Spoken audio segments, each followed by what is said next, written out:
Greeting guys. This is the second part of our productivity calculations. So the first part I showed you how to calculate single factor productivity from the information of this statement. So now currently I'm going to show you how to calculate multi-factor productivity. So you are going to make use of this formula, right? So multi-factor productivity is equal the number of units produced divided by the total number of input used. So here you could be using maybe a labor, material, energy, capital. So everything, so whatever has been produced divided by the the number of input used. So in our case here, if you check the statement carefully, right, it said the company has a staff of 4 employees, each working 8 hours per day for a payroll cost of $640 per day and overhead expenses of four $400 per day, right? You're still using the production for the old system.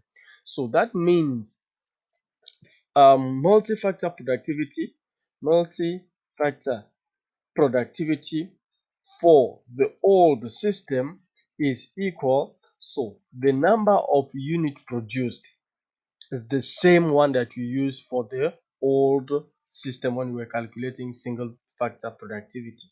So it's 8 titles, right? 8 titles divided by, you open the bracket, right? So now we need to check all the overhead or all the expenses used, right, in order to calculate multi-factor productivity. And in your denominator, remember guys, we must have the same unit, right? So here you can see the labor. In terms of labor, the overhead related to labor is 640, right? That will be the payroll, and the other overhead is $400. So these are the two inputs that are going to go to our denominator, right? So it's going to be 640 dollars, right? Plus the other overhead is 400.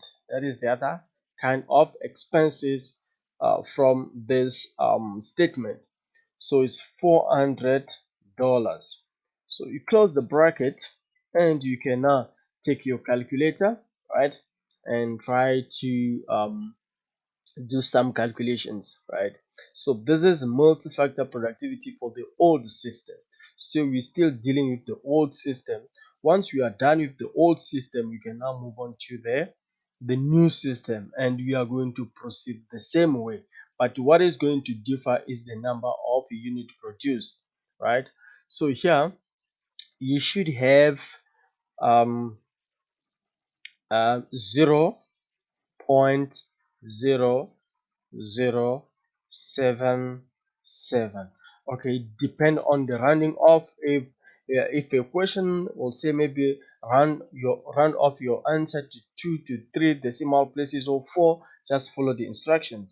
So here we are going to round off to 4 decimal places, and the unit is titles per a dollar,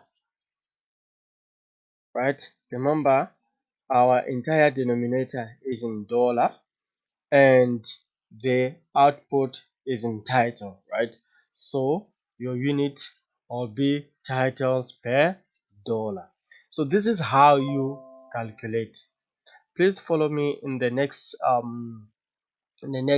video so that I can show you how to calculate productivity change. Thank you.